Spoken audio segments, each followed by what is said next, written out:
Welcome to Haptic and Hugh's Tales of Textiles. My name is Jo Andrews and I'm a hand weaver, interested in what cloth tells us about ourselves and our societies. Often the stories and information that textiles give us are ignored and we lose a whole dimension of human experience. That's certainly true in this episode, which is a little different from the others. It's a way of saying goodbye to 2023 and to this series of Tales of Textiles. This is the last episode of Series 5, which has seen us travel both in time and place. I wanted to end it with news of Haptic and Hugh's pick for our Book of the Year, which this time is Barbara Burman's new book, just out, called The Point of the Needle.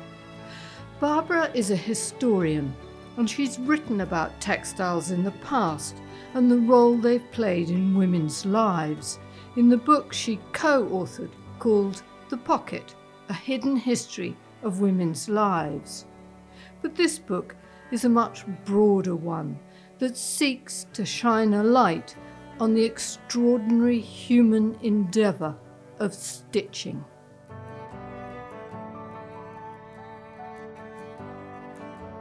Thank you for inviting me to talk about it. I suppose in a nutshell, I wrote the book because I wanted to celebrate this ancient craft, because I think, well, it's obvious, isn't it? Stitches are central to the way we live.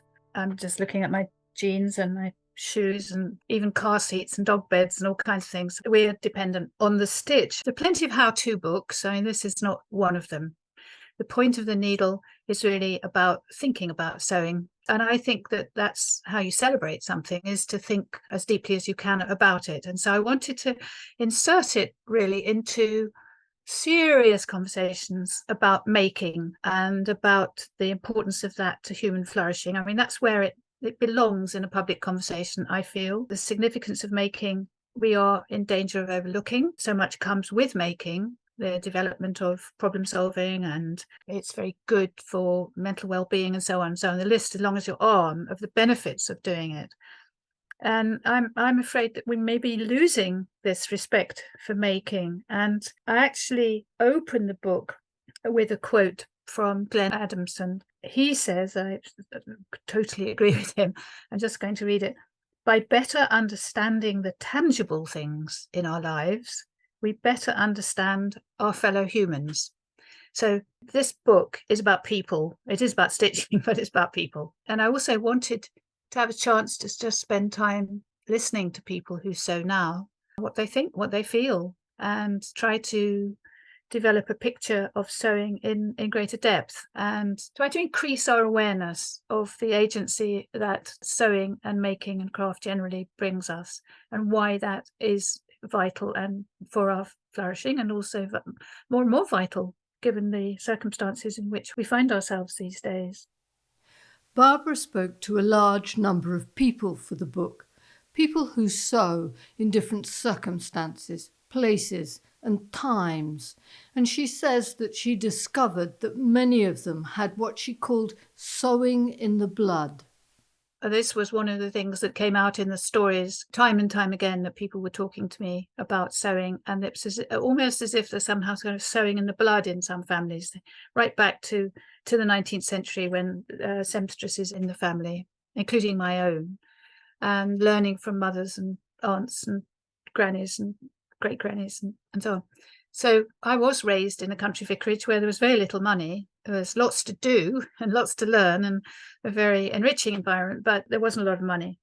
And so making was the thing. You know, we had chickens and a pig, and we grew our own vegetables, and my mother made all the textile-y things, including my clothes and her clothes. So I saw it happening all the time. I saw what value was placed on it. Her determination to sit exams in dressmaking and soft tailoring, and there it was all the time.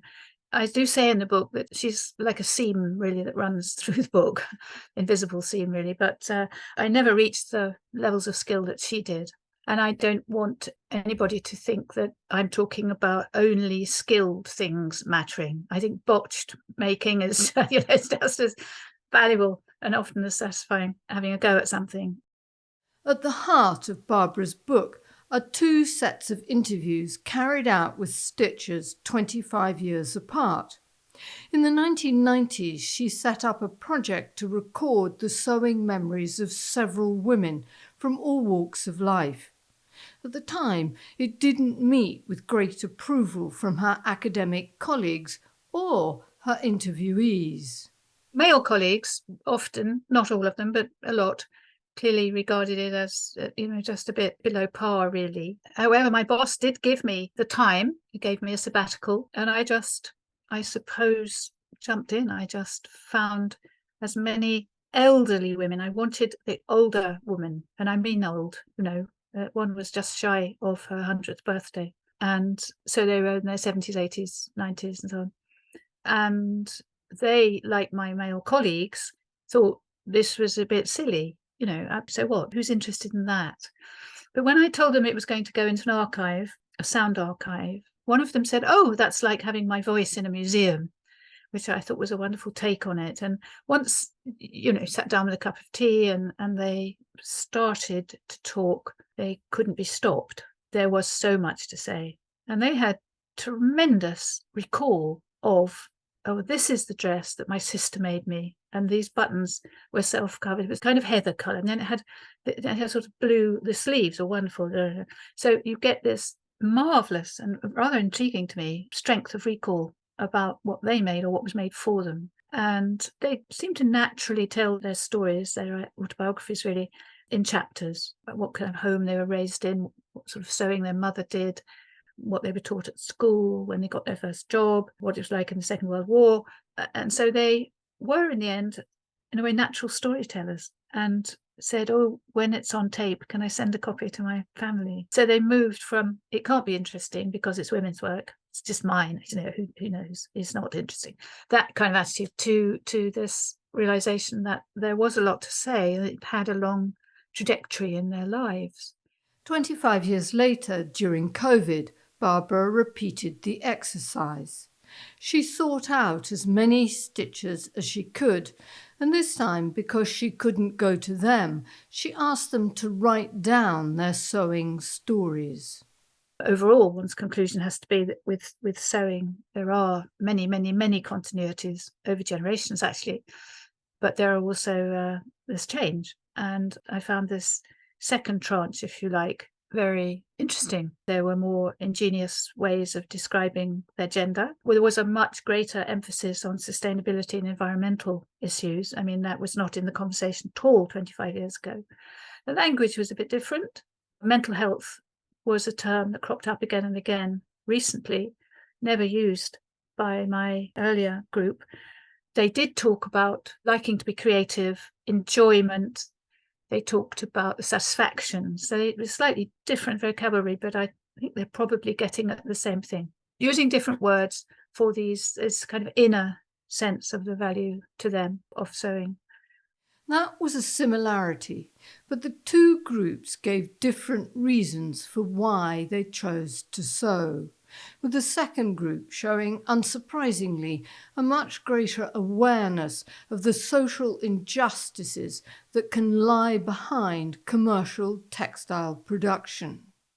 They're much more aware of that as an effect of fast fashion, super fast fashion. And so they're positioning themselves, probably true to say, they're positioning themselves towards the outer world, perhaps more than my earlier group were doing. I think the earlier group were very conscious of saving money, very conscious of wanting to look fashionable and being in a situation where there was a fashion for that year or that couple of years, and they wanted to fit into that, and they wanted to make things that work. So, I mean, the new look is a classic case, longing for the new look, Dior's new look of 47, and wanting to have big, lovely spread out skirts and all this kind of thing. Then that meant you had to have sort of spread out coat, and you had to think about those other things.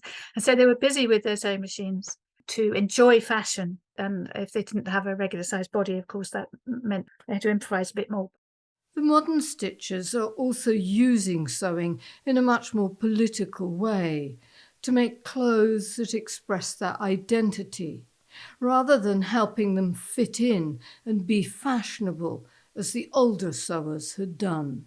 If you feel that you're excluded from the language and the look of fashion because you're not the right shape, or you're too curvy, or you're not in a traditional gender slot, you want to create a new kind of visual look. You want to create a kind of public space for yourself. You may want to be more androgynous, or you may want, the complexities of gender now are really on the move, aren't they? And so you can sew your way into a place that's yours, that expresses you and not what the big brands want you to be. And I think that's a kind of political stitch. You'd think of the AIDS memorial quilt in America. If that's not political, I don't know what is. And more than 50 tons of it now. It represents so many lives that would otherwise not be in the picture. So sewing at home has far more dimensions to it, I think, than just to say leisure. I think that in a way, some of this is quite radical. It's not just suffragettes sewing their banners in the past. It's quite radical, and it's also bringing people together. I'm thinking of organizations like the Curvy Sewing Collective in America. Thousands of people feel supported by it because it's allowing them to express themselves and be what they want to do, and to create clothing, and particularly clothing, but also home furnishings that are not given. It's a matter of people being able to take a bit more control over what they have, what they look like, how they feel. It's also not just women who are now home sewing. It's clear from other sources as well that more men are taking it up. And I think retailers will tell you that more men are taking it up. And of course, thankfully, the Americans have coined a word for it, sew bros.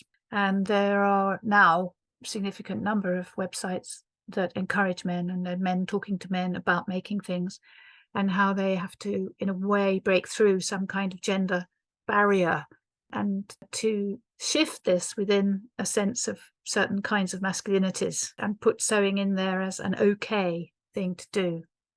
I did talk to a retailer in London, and she said, oh yes, they've been increasing numbers for some years, but they all want to make a shirt, and I've never made anything before, but I'd like to make a shirt. And you explain to them, well, it's probably the most complicated thing you could start with. Oh, it can't be that difficult, they say, and they buy a pattern and the material and off they go.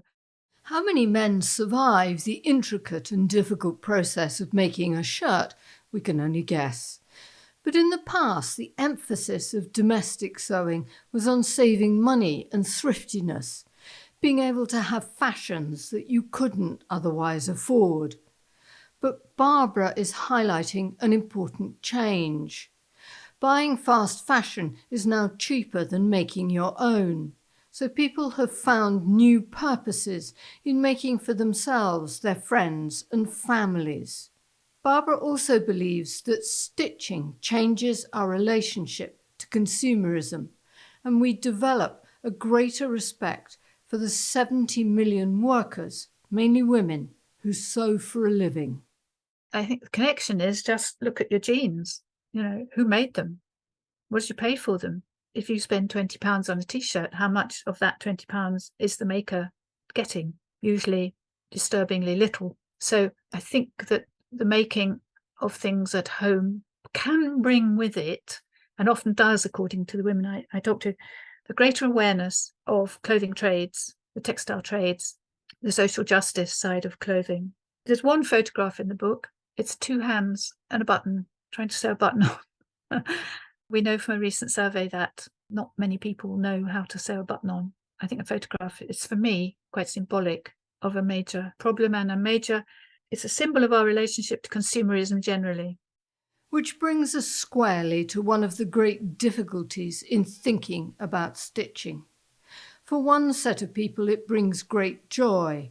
At its best, a way to express our identity, to create something that brings us pleasure, to enjoy the skills and process of making something.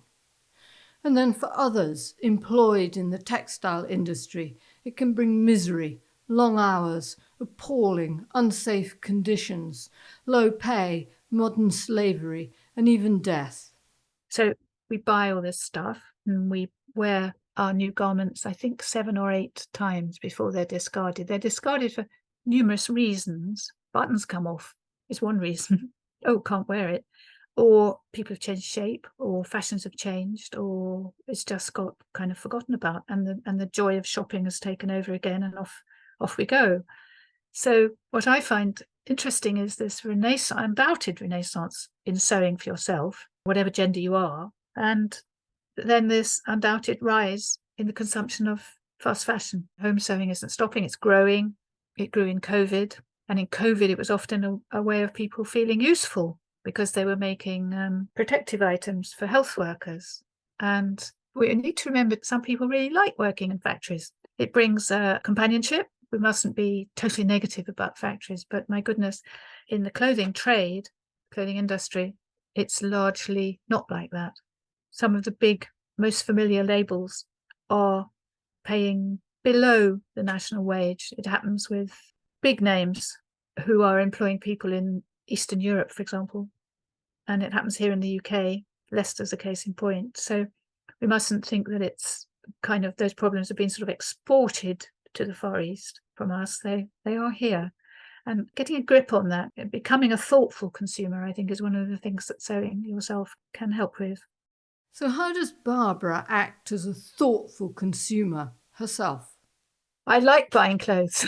My family will tell you. Because I've bought what some people would call investment pieces, I am wearing things that I bought 25 years ago. I don't wear them every year, but I wear them. And I also now dig down. Yes, it's okay, you put on your website, you've got an anti-slavery policy or something. What does that actually mean? What are you actually doing? And where are you getting your materials from? And how much do you know about your supply chain? Usually very little. Are you a B Corp? That's a good thing. And I do ask myself those kinds of questions. And I was looking the other day at a well-known high street band that was advertising some warm underwear as cotton. And I thought, oh yeah, let's have a look at the label. 52% cotton.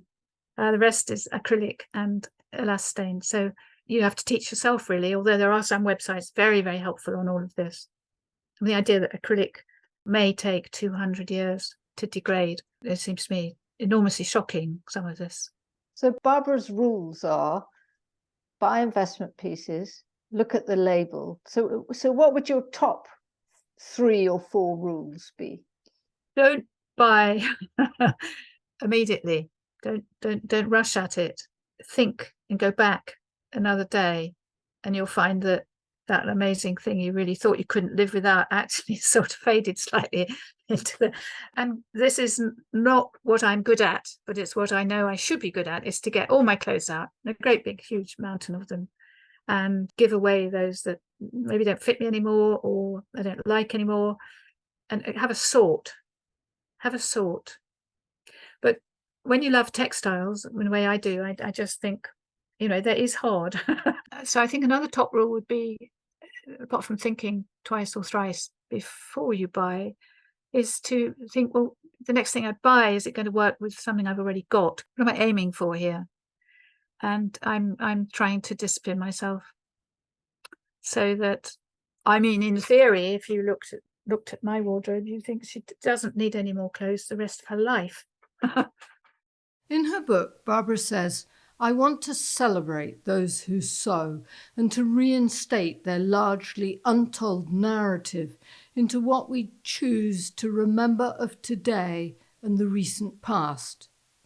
It's a phenomenon with its own history and cultural memory.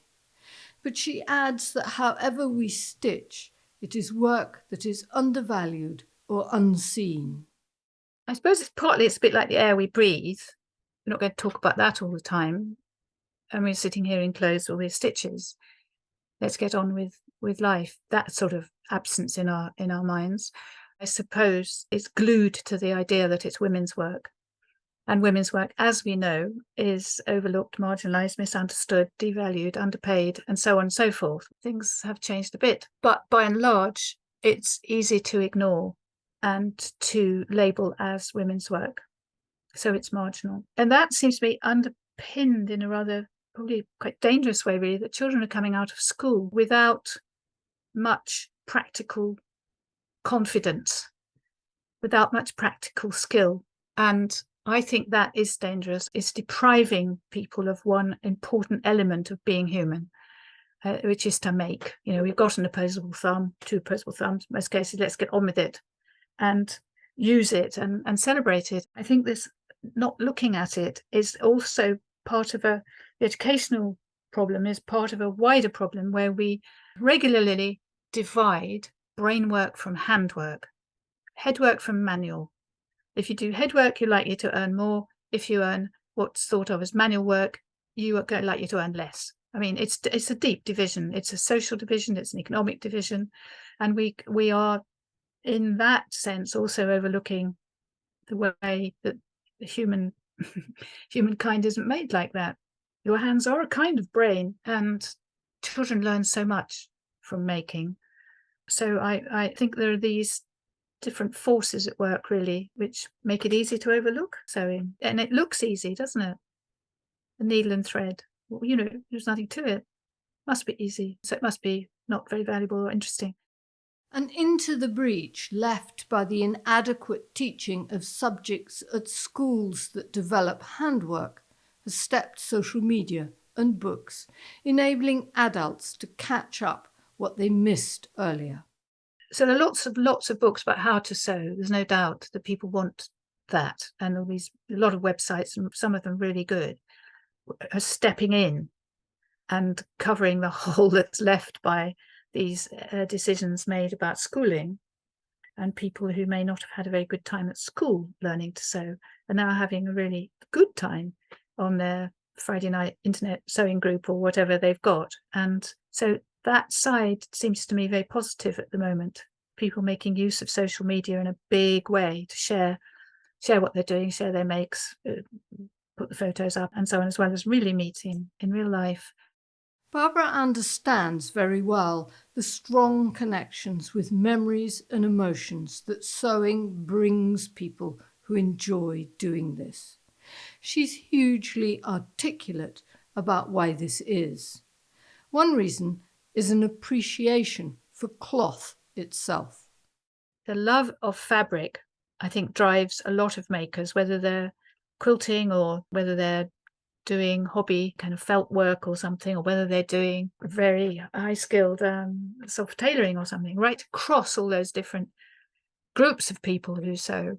It's love of cloth is a very important one, and that's clearly a multi-sensory relationship. People hoard cloth. Mary Beth Stelp, she's an American sociologist, and she wrote a book on quilting from a sociological point of view. It's called Quilting, the Fabric of Everyday Life.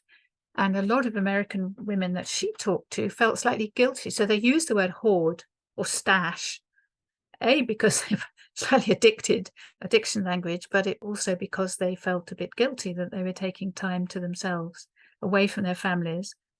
Sometimes they would sneak another bag of fabric for the next quilt into their house when their husband was away. And so love of fabric, it mustn't be forgotten. And that's everything from people who fastidiously only want to sew with natural fabrics, or people who love a bit of glitter, a bit of stretch, and these all the different things that are emerging now that we didn't think of as fabric before. Anyway, I think we start loving cloth. We all know children and their attachment to their blanket or their teddy bear, and how really distressed they get if that's lost or taken from them. So it starts early, and that's about the smell and the feel. But beyond the cloth, Barbara believes that when we stitch for ourselves, something complex is taking place within us, something that isn't simple. Sewing, especially if it's a bit repetitive, is soothing, and it brings out is it dopamine? How do I pronounce it? As well as being fulfilling. And a lot of people said to me, and this really did hit me actually, how many people said it, when they're sewing, they're thinking of the moment, they're in the moment, deeply in the moment. The outside world might not exist, but at the same time, their sewing hands remind them of their mothers or their aunties, or they're thinking of past people. And then again, I've said this on several occasions, they're also thinking forwards. They're wanting to complete it. oh, this is good, it's turning out well, she'll like it, they're making it for somebody else or whatever. And so they're projecting forwards, but so it includes so many, I don't know what the words are for this. In a way, it's a sort of transcendent thing. This tiny thing, the needle, has been with us for thousands of years of human existence. There's a needle that's been found in a cave in Siberia that's nearly 50,000 years old. It could be threaded today and reused just as it is. It's little surprise then that we have a special connection to the skill of using it. I don't know how much that's true of other crafts. Anyway, we all know when we pick up a needle, there's this connectivity, there's this feeling of having agency over something. Even just cutting out a piece of cloth correctly is a very satisfying, scary because it's expensive, and you put your shears through it and it's crunching away and you think, oh, I've got it right. So at all stages of making, and using familiar tools that you may have inherited. One person in the book who told me about keeping her threads in an old Russian biscuit tin that had been in her family for a long time. And so it's not just the action, it's the stuff that you're working with, it's the cloth, it's the tools, it's the space. I mean, Sue Stuart-Smith has written this brilliant book called The Well-Gardened Mind. I think somebody needs to write a book about the well-staged mind. I think there are so many dimensions. As a historian, I'm not sure I'm totally equipped to get at. I can see it's there, and they are people who talk about their sewing, talk about it with passion, and they get passionate about their sewing machines. You get really, really not only just attached to the machine, but because it's the biggest tool we have, it's the heaviest tool, it's the most expensive tool, and they love it when it's all going right.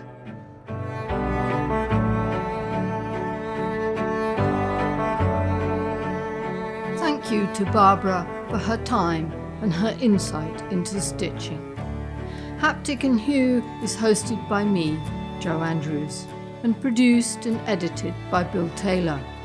It's an independent production supported entirely by its listeners, who bring us ideas and generously fund us via Buy Me a Coffee or by becoming a friend of Haptic and Hue.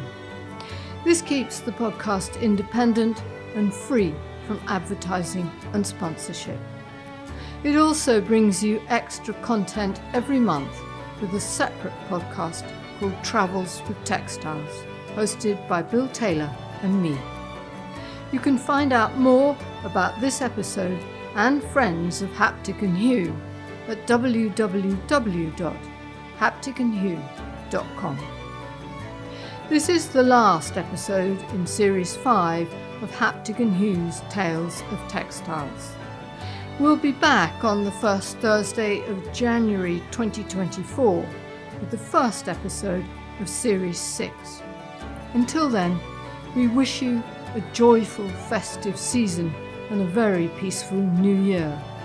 Until then, thank you for listening and enjoy your making. But before you go, I wanted to end this episode and this series with an extract from Barbara's chapter on mending.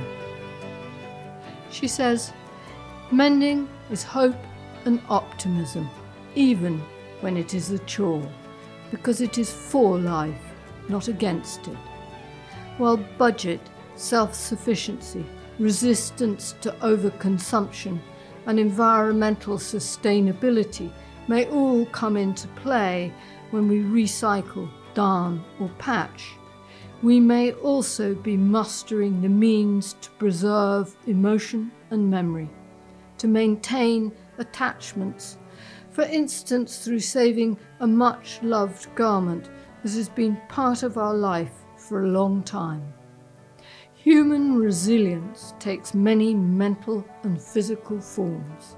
Stitching to mend and recreate is one of them."